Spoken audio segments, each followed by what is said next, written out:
Hi.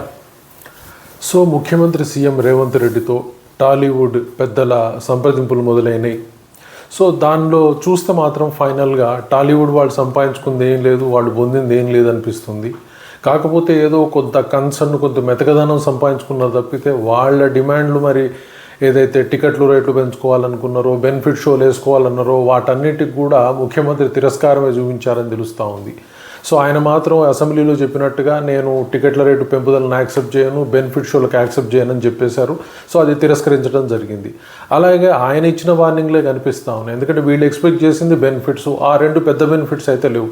ఏదో international children festival జరపాలంటున్నారు, international స్థాయిలో ఇక్కడ యూనివర్సల్ స్టూడియోని మించిన స్టూడియోలు కొట్టాలంటున్నారు. అవన్నీ ఇప్పటికి అయ్యేవి కావు, నిలబడేవి కావు, సినిమా ఇండస్ట్రీకి పెద్ద ఉపయోగపడతాయా అంటే అవి ఇప్పటికిప్పుడు వీళ్ళకి వచ్చిన ఒరిగేదైతే లేదు. కానీ ఈ షోలు, ఈ అమౌంట్ అనేది మెయిన్ పాయింట్. అది మాత్రం అది రిజెక్ట్ చేశారు ముఖ్యమంత్రి. సో రెండో పాయింట్ వచ్చేసరికి ఆయన వైపు నుంచి చెప్పింది ఏంటి అంటే డ్రగ్స్కి సంబంధించి కానీ, మహిళా భద్రతకు సంబంధించి కానీ వీళ్ళు ప్రచారాలు చేయాలి, వీళ్ళు సామాజిక బాధ్యతతో వ్యవహరించాలి, వీళ్ళు పార్టిసిపేట్ అవ్వాలి గవర్నమెంట్ ప్రోగ్రాంలో అని చెప్పారు. ఇది కంపల్సరీ అని చెప్పారు.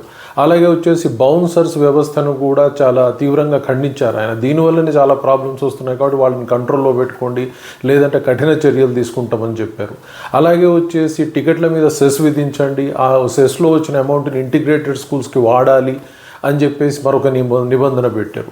అలాగే చెప్తే ఏమని చెప్తున్నారంటే తెలుగు ఇండస్ట్రీకి మేము వ్యతిరేకం కాదు, సినిమా ఇండస్ట్రీని మేము డెవలప్ కావడానికి అన్నీ చేస్తాం, దీనికి ఒక కమిటీ చేస్తాం, మీకు కావాల్సిన కోరికలు అక్కడ చెప్పండి అని చెప్తా ఉన్నారు. సో ఓవరాల్గా చెప్పినప్పుడు టాలీవుడ్ ఏదైతే ఎక్స్పెక్ట్ చేస్తూ ఈ పెద్దలు అనేవాడు వెళ్ళారు, వాళ్ళందరూ కోరుకున్న రెండు మేజర్ కోరికలు ఏంటంటే బెనిఫిట్ షోలు. ఎందుకంటే ఇప్పుడు గేమ్ చేంజర్ సినిమా వస్తూ ఉంది, సో దానికి సంబంధించి బెనిఫిట్ షోలు కావాలి, అమౌంట్ పెంచుకోవాలి. ఆ రెండు కూడా అయితే తిరస్కారం జరిగిపోయింది.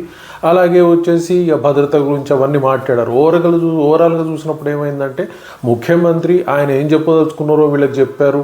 సో మేము చెప్పిన నియమాలకు పాటించేటైతేనే మీకు బెనిఫిట్స్ ఉంటాయి, లేకపోతే లేదన్నారు. బెనిఫిట్స్ కూడా ఏముంటాయో ఏం చెప్పలేదు. వీళ్ళు అడిగిన రెండు బెనిఫిట్స్ ముఖ్యంగా ఆయన రిజెక్ట్ చేసి పడేశారు. సో ఓవరాల్గా టాలీవుడ్ పెద్దలు పోయి సాధించుకుంది అయితే ఏం లేదు. మేబీ అల్లు అర్జున్ విషయంలో కొంత మెతకదనం వచ్చేసి ఆయన ఫేవర్గా ఉంటారేమో తెలియదు, చూడాల్సిన అవసరం ఉంది. బట్ ఆయన చెప్పినట్టు మాత్రం బెనిఫిట్ షోలు లేవు, అలాగే వచ్చేసి రేట్లు పెంపుదల లేదు. ఓవరాల్గా టాలీవుడ్ సాధించింది 0, ముఖ్యమంత్రిగా ఆయన సాధించింది 100% అని అనిపించింది. Thank you very much.